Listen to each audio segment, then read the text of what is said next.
Our guest speaker is Joe Connor. Joe Connor is a multi-talented musician and entrepreneur hailing from Philadelphia. With the help and guidance of the teachers and musical instructors at GAMP, Joe was rewarded a scholarship to attend the Berklee College of Music in Boston. There, he managed backing bands and played in a long list of esteemed artists that include Jordan Knight, Jessie J, and Bilal.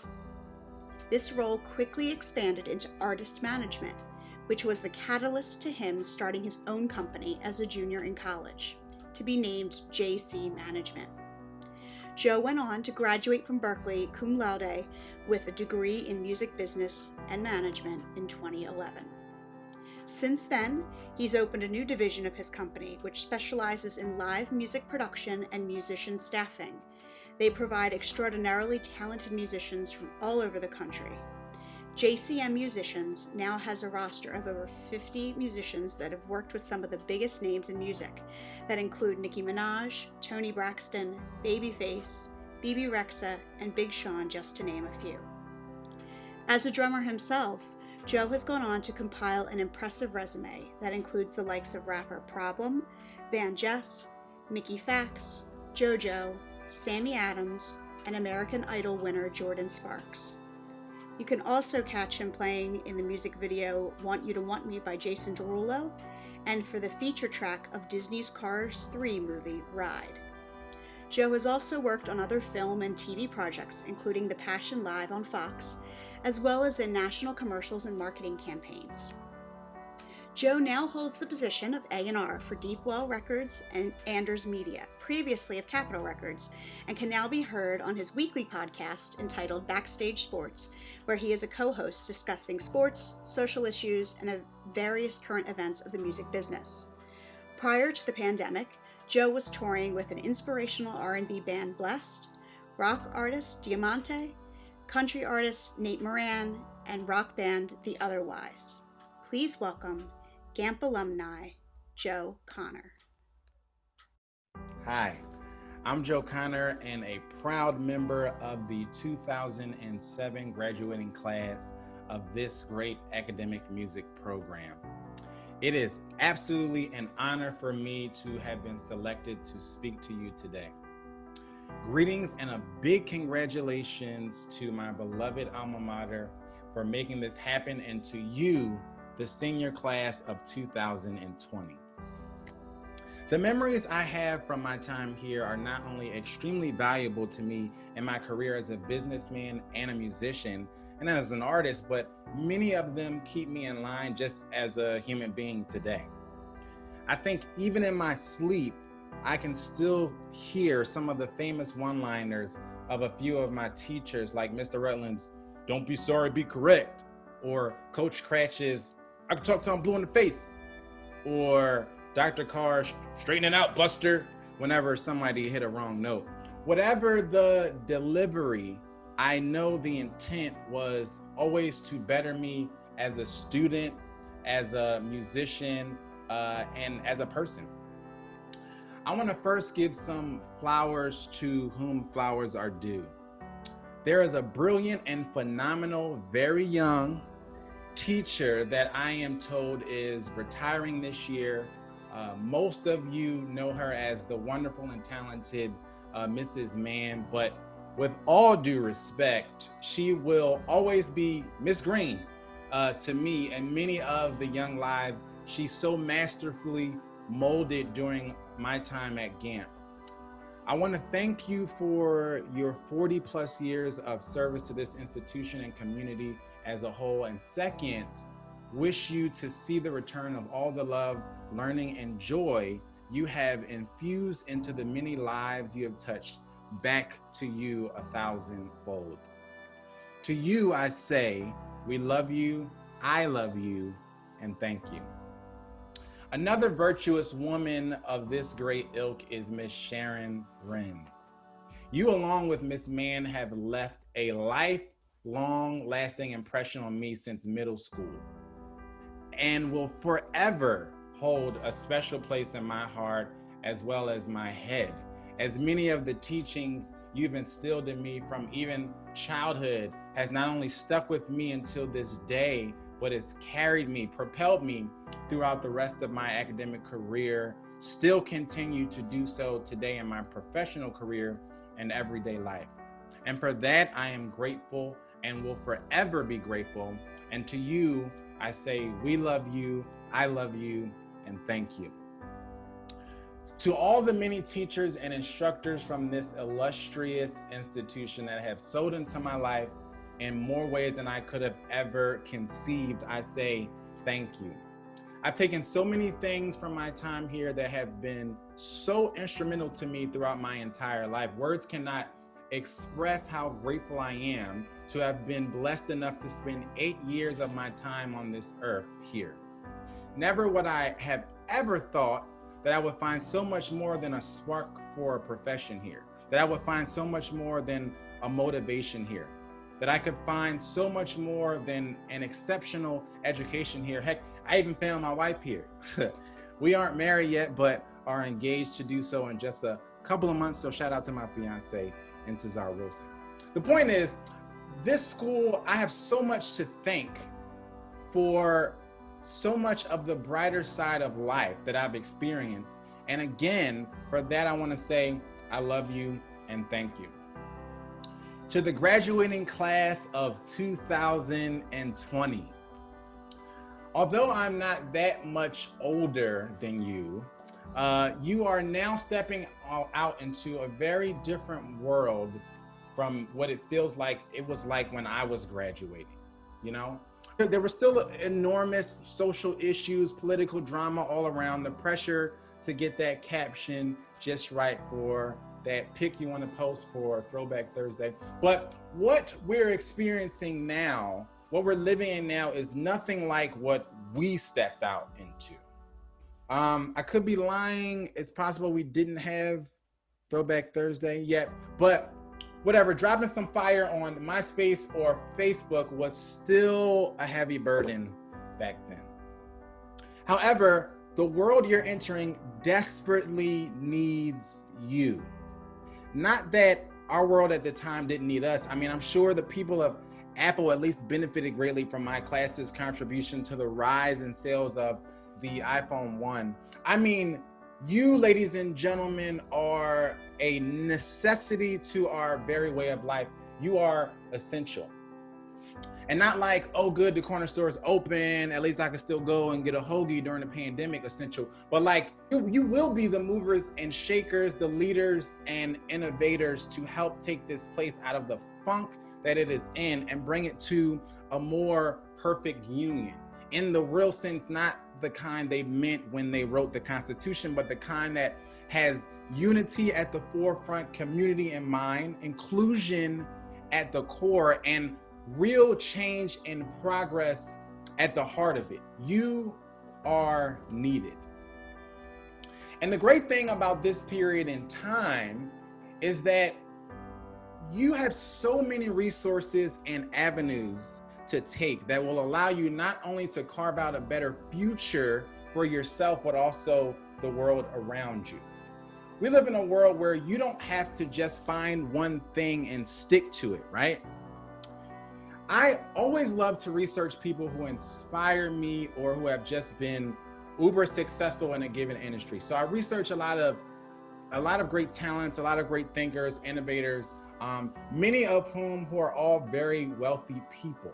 And the one thing that I've found that they all have in common is multiple streams of income. Now, I don't say that to focus on the money aspect of it. I say that to focus on the fact that they were fearless enough to tap into all of these different parts of their selves that then allotted them to live these lives of luxury, that opened them up to all of these various different streams of income that are really just different resources, okay? I say that to say, do not be afraid to flex every single muscle you have in your body. And I don't mean literally work out as much as you can at the gym whenever the gyms do open back up. I mean, don't be afraid to tap into every part of your being, touch everything that makes you tick, because you now live in a world where almost every hobby or habit can be turned into a resource. You like video games? Great. The Fortnite player Ninja makes $500,000 a month letting people watch him play video games. You like fashion? Great. Start a clothing line. You like cooking? Great. Start a YouTube channel showing yourself you making your best version of crab fries. Everybody likes crab fries. Who doesn't like crab fries? The point is, being afraid to walk a different path, to expose a different side of yourself, to flex a different muscle, is not only doing yourself a disservice, but the world as well. Because it is those things, those different things, that in fact change life. Don't be afraid to explore different attributes inside of you, to take a different route. If Steve Jobs doesn't take a different route, you don't have a phone to drop that fire Throwback Thursday pick on, iPhone doesn't exist. If Jeff Bezos doesn't take a different route, you don't have a place to order that phone case from, Amazon doesn't exist. If Garrett Camp doesn't take a different route, we never see Uber. If Reed Hastings doesn't go a different route, we never see Netflix. Thus the saying, Netflix and chill never becomes a thing. Can you imagine having never said Netflix and chill? I can't. I was literally the inventor of the dine-in movie theater. I'm not lying. Ask my fiance. I said to her years ago, they should make a movie theater that instead of regular chairs has love seats and couches where you can go, and it'll be like watching a movie at your house. And they should even throw in food and like serve drinks. Like, it'll be lit. Like, it'll be crazy. I just never acted on it. It was a thought, it was an idea that I came up with, and I never acted on it. And somebody else with a lot less fear than me did. And so that can sometimes be the difference between an idea that manifests to change the world and an idea that just passes you by until it hits somebody else and you're like, oh, I thought of that first. The point is, different is good. There's more to you than what someone else is comfortable allowing you to be. You just have to not care enough to be it. Not care about opinions and comments and failures. Failure is a part of life. Don't allow it to be the thing that stops you from flexing those muscles. All the greats have failed. Michael Jordan was cut from his high school basketball team. An A&R rep once told Jay-Z that he couldn't rap. Walt Disney was fired from a newspaper because they said he lacked imagination. Oprah Winfrey was demoted from her job as a news anchor because they said she wasn't right for TV. The Beatles got dropped from their first record label because they said they didn't like their sound and had no future in the music business. Failures happen, but you can't let them stop you from continuing to dive deep, continuing to explore every part of yourselves, your gifts, your ideas, your talents, because you are needed. Now listen, I don't want this to come off as a no pressure, but don't mess it up because the rest of your life depends on it kind of thing, because it's not. At least not right now. You're young, you're growing, you're evolving, so no one is expecting you to have all the solutions to figuring out what the rest of your life will be like and fixing the world at the same time. So the pressure is really more like no pressure, but it'd be great if you could get this dance right so we could stop filming this TikTok. The truth of the matter is, no one is expecting you to be perfect, at least not in this community. To make all the right decisions, to have all the answers. No, that's not what is needed of you right now. But what is your outlook on life, your ideas, your thoughts, and all your gifts and talents. All your gifts and talents, emphasis on all, because if I can be real here, and I feel like I can be real, I'm at home, right? I mean, like, I'm literally at home. So I can say that not all of you have a passion for music. Not all of you are longing to be the world's next Beyonce or Billie Eilish, even though just like the next man or woman, I too do love me some Beyonce. I know some of you have very different goals and aspirations from the environment that you may have become accustomed to, and that's okay. I'm saying not only is it okay, but it's what's needed. So far, this world has had 2,020 years to get this thing right, and it is still struggling like a bad wig in a Tyler Perry movie. So boom, that's where you come in. Not to help Tyler Perry with his movies, but I mean to this world, this country, this city, this community. If you're offered a job at Tyler Perry Studios, by all means take it, and do please help him with those wigs. But I mean the real world. The world outside of these walls needs you and everything you bring that's authentically you.